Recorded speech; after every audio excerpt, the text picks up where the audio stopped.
dalkeenna waxaa u duubto dadaalka waado qalabka ciidamada sido oo qorshaha ku waacan qaranka Soomaaliyeed buu la qaymayay ciidamadeena qalabka loo qisahaynaya ayaan meelaha qisada iyo markii la tago aan ka sameyn jiray ilaa hadda aan ka gaaray warta suugaanta waxaan tiriyo dhan waa wada jeclahay laakiin inta badan mid waxaa jira markaan tirinayo damiirkayga xataa uu bedelmaayo macnaha sida uu u dhacaayo iyo qaabkiisa aniga tirinayaaba ku bedelmaa iska daa qofkii aniga markaas ciidamadeena hana maantaan u cuurinayaa dalka raggii daafacaya dunida waacan waxaan aad iyo aad aan ugu soo baxnay inta badan waxa u badneed bulshada dhexdeeda ayaan ka shaqeynay barnaamijyada aan tiriyo aniga waxay u badan yihiin wacyigelin maxay ahayd nabadeynta dib u heshiisiinada iyo inaan ka qayb galo meel walba oo looga baahan yahay si dadkaas aan qalbigooda ama colaadaha marka ay jiraan dadka aan dhahno colaadaha la joojiyo oo ama qoys ama lagu ataargareynayo qabiil ama lagu xeynayo ma jeclin aniga kuwaas waxaan sameynaa barnaamijyada oo ah muhiimadda oo waxgalka ah oo ummadda wax u tari kara baas iyo balaayiyo baroon lala ordaayiyo bele iyo dhibaatiyo allah ha kaa badbaadiyo muqdishooy baraariyo baryasamo ku noolow allah faxane ina yahay cusrigaanna dul fuulay fudayd baa ka dambeeya oo rabbi waxaan ka filayaa farxad inaan ku kulannee aniga markii aan yaraay waa tiri jiray suugaanta laakiin uma badnayn si dhaba inaan u tiriyo waxay bilaabatay xilligii ay ka dhaceen dagaalada sokeeye ay dalkeenna ka dhaceen markaas ayaan bilaabay inaan tiriyo suugaanta waxaanay u kalafay duruuftii iyo qabyaaladii la isu dilayay iyo dhibaatadii dalkeenna haystay marka waan xasuustaaba gabagii igu horreeyey ee xilligaa aan tiriyey oo ka hadlayay qabyaaladda ay Soomaalidu isu dilayso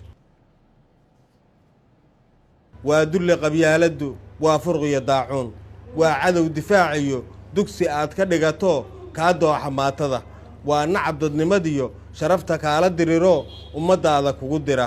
ruuxaan dakana iyo dembi adiga kaa gelin soo dil kugu yidhaahda waa durbaan ibliiso daacadaad u tahayo aad ka daba hablaysaa waa kaan kara duqowdiyo jahli deegta noo suran ummadday la derisana nabadda waa u diiddaa damiirka waa ka qaadaa diinta waa ka saartaa qaranka waa ka dumisaa aakhirana dab naariyo jahannabay ku dalaqsin xaqiiqiyan ma xiiseeyaan dhallinyarada markay la fiiriyo gabayada muusiga ayay aad u jecel yihiin laakiin haddana waxaan isleeyahay waa lagu dhiirigeli karaa sababta lagu dhiirigeli karana waxay tahay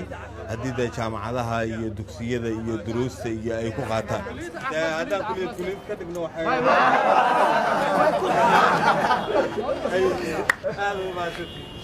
aadaad u mahadsan tahay waa ku fikirnay waana samaynay weliba oo hadda markii ugu dambaysay golaha abwaaniinta Soomaaliyeed iyo mid ka mid ah jaamacadaha ku yaala magaalada Muqdisho ayaa haddii alla ku roon yahay waxay dhalinyarada ku baraarujinayeen in ay suugaanta Soomaalida oo ku salaysan dhaqanka Soomaalida iyo asalkiisa ay u bartaan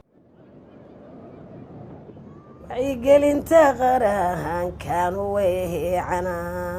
abwaan baanahayo ducaadaydu waajiib ammaantaanaad sidaan waayo iftiimiyaa ubadka soo koraayo waaya siinayaa indheer gaaradkoo dhan waciibay ka cuurinayaan sidaan u arkaya waa looba u humayahay